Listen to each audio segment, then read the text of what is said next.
Monsieur Chapon, monsieur le maire, je vais donner la parole à Thierry Allard qui va vous poser les premières questions et il va démarrer, parce qu'elle est de retour en 2023, la question politiquement coquine.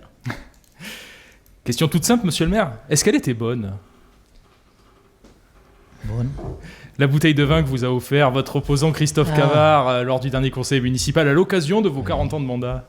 En effet, il m'a fait cadeau d'une bouteille de vin, c'était du rouge. Je lui ai dit que je préférais le rosé déjà. Et puis c'est quelqu'un que je connais depuis longtemps, puisque j'ai été conseiller général avec lui quand il était au Parti communiste. Donc je le connais depuis longtemps. Donc du coup, vous ne l'avez pas encore ouverte ? Je ne l'ai pas encore ouverte, mais je l'ouvrirai avec plaisir. Non, mais j'accepte tous les cadeaux. Moi, Vous allez la boire avec lui ? Pourquoi pas. J'en ai fait d'autres avec lui. On rentre dans le détail peut-être de ces 40 ans de mandat. Oui, voilà, Thierry. des séances du conseil municipal, il y a eu celle-là, mais vous en avez connu plusieurs centaines. Alors j'ai calculé, il y a à peu près 10 séances du conseil municipal par an, donc ça veut dire à peu près 400 conseils municipaux. Oui, à peu près. Je suis nul en maths, mais je pense que là on est bon. Quel est votre secret de longévité ? C'est d'aimer ce que je fais, d'avoir pris vraiment plaisir à être maire. C'est quelque chose qui est en moi. Qui est en moi. Si vous voulez, je crois que pour être maire, il faut aimer les gens. Et moi, j'aime les gens. Je dois peut-être ça à mon père. Mon père qui était à Alès, président du Secours catholique, président de l'école Tesson, président de la cathédrale. Donc voilà, il était président des jardins ouvriers. Donc vous voyez, j'ai fait des jardins familiaux à Uzès. C'est quelque chose de famille peut-être. Mais c'est vrai qu'il faut aimer les gens. Et j'aime les gens. Et aimer sa ville, peut-être aussi. Oui, bien entendu. Non, mais attendez, ça coule de source, là. Ça coule de source.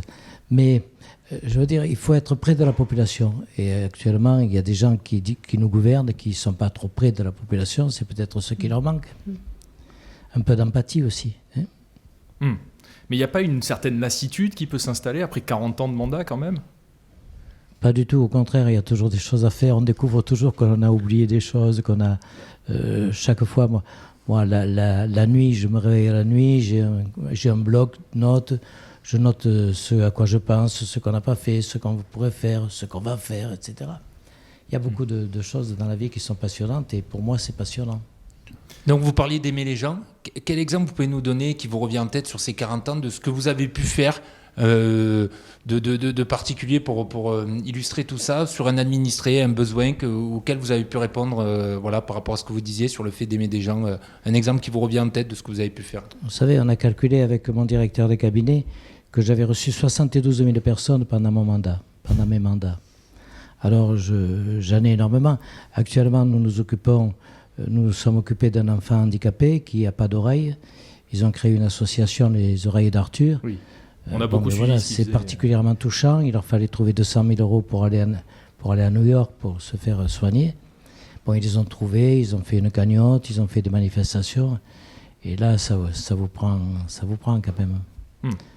Non, on a beaucoup de choses. Vous voyez, la semaine dernière, nous avons eu un mort dans un incendie, 23 ans. Et puis, il y a des choses qui me touchent particulièrement. C'est que lorsqu'on a des décès d'accidents ou autres, c'est au maire qui revient souvent d'aller annoncer à la famille le décès. Donc, c'est pas le plus passionnant. Ça fait partie aussi, malheureusement, ça fait partie du boulot d'un maire. Oui. On rentre dans le détail, peut-être, des projets aussi de transformation de cette ville d'Uzès, grâce à Jean-Luc Chapon. Oui, parce que bon, du coup, la ville a beaucoup évolué depuis 40 ans, mais il y a encore des projets à venir. On le voit, vous êtes encore dans l'avenir, vous n'êtes pas dans le passé malgré les 40 ans. Et je pense notamment à la réfection de la place du Duché. Alors, on en a parlé, mais pour l'instant, il n'y a pas encore de travaux. Ça va démarrer quand et à quoi ça va ressembler à la fin ? Écoutez, j'ai passé ma vie d'élu à mettre en valeur la ville d'Uzès.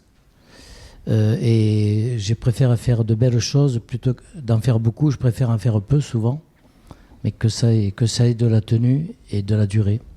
Et actuellement, j'avais pavé une grande partie d'Uzès. Il manquait le pavage du Tour du Duché.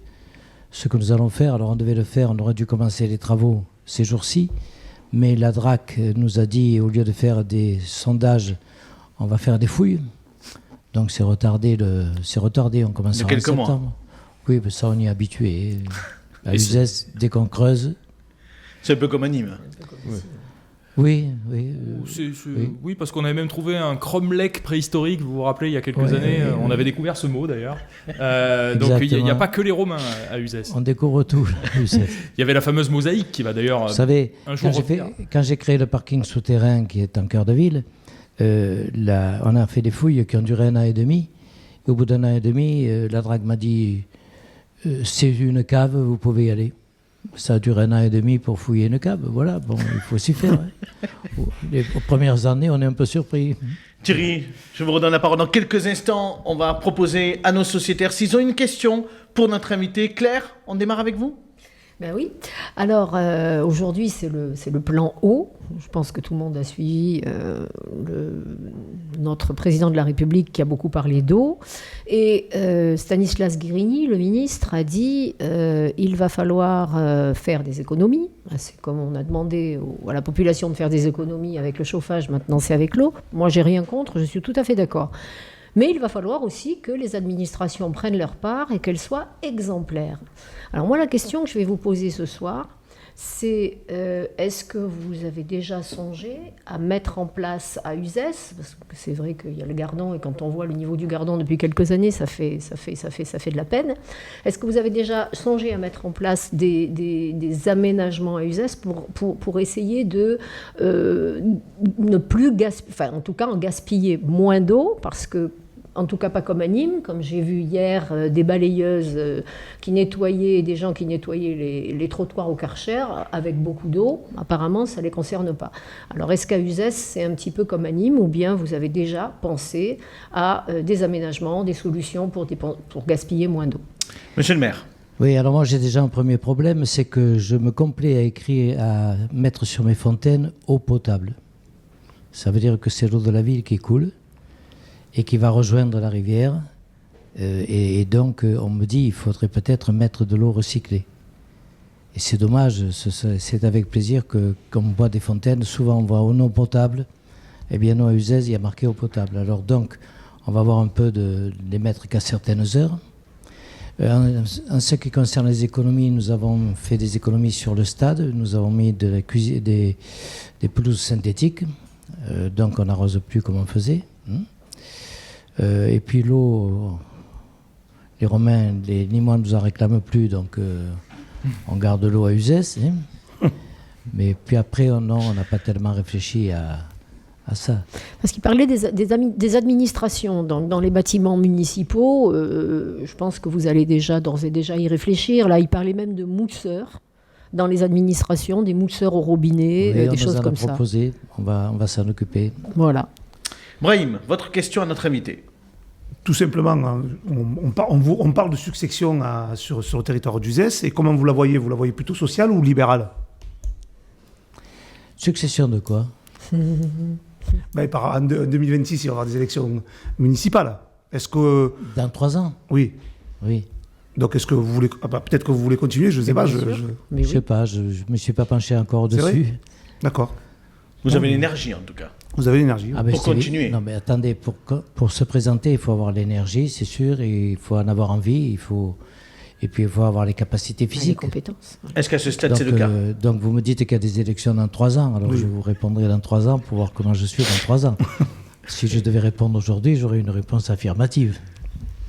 Et puis il faut un successeur aussi. Il faut un successeur, il faut qu'on sait commencer, il faut que quelqu'un que vous estimez qui peut prendre la relève, en qui vous avez confiance.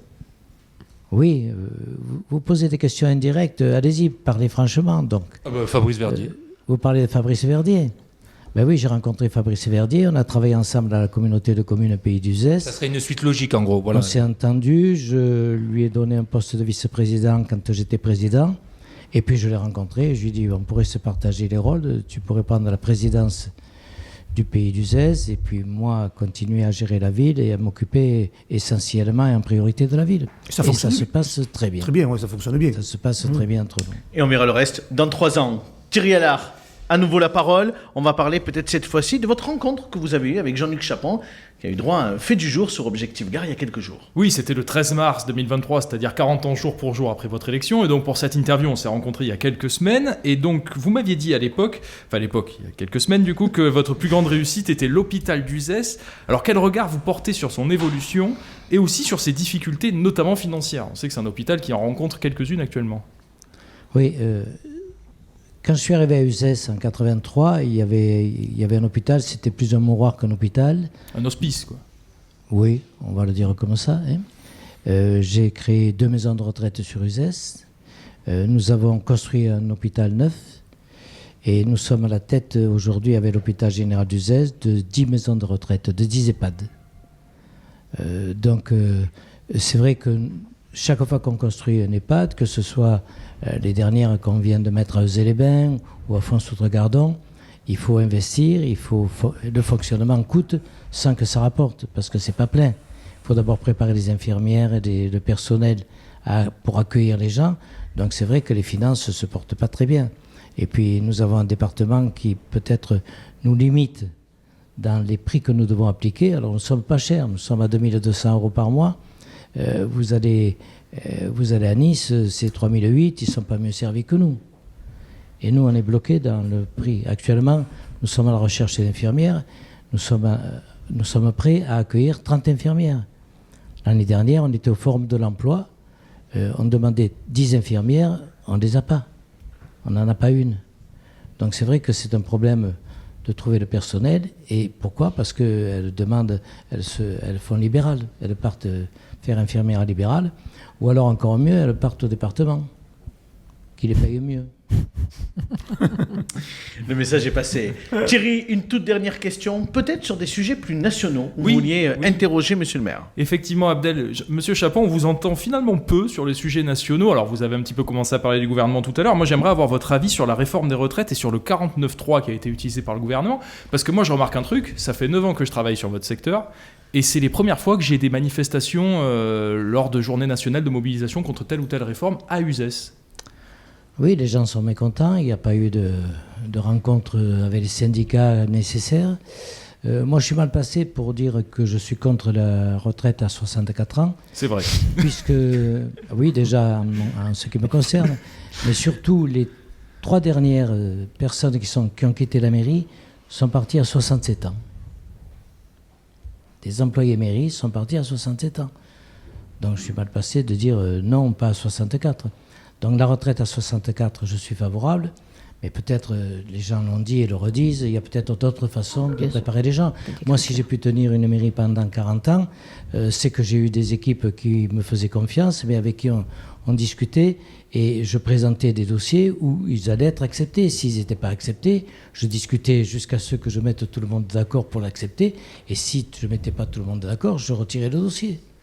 Et aujourd'hui, on en est là, tout simplement. Il n'y a pas assez de dialogue. Quel est votre avis sur l'atmosphère du pays aujourd'hui? On sent qu'il y a beaucoup de tensions dans le pays. Est-ce que vous le ressentez aussi auprès de vos administrés? La tension, elle a commencé lorsque le gouvernement a été élu il y a 8 ans, à peu près. On a eu des gens qui n'étaient pas de terrain, qui ne connaissaient pas le terrain.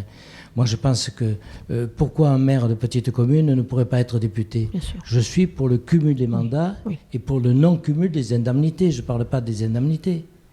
Mais être maire d'un petit village, connaître les problèmes du quotidien, je veux dire, c'est très important.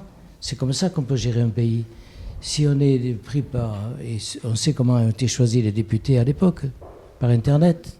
C'est pas comme ça qu'on arrive à diriger un pays. Et c'est peut-être ce qui manque encore à ce gouvernement et à ce président de la République. Merci, monsieur Chapon, d'avoir répondu à nos questions.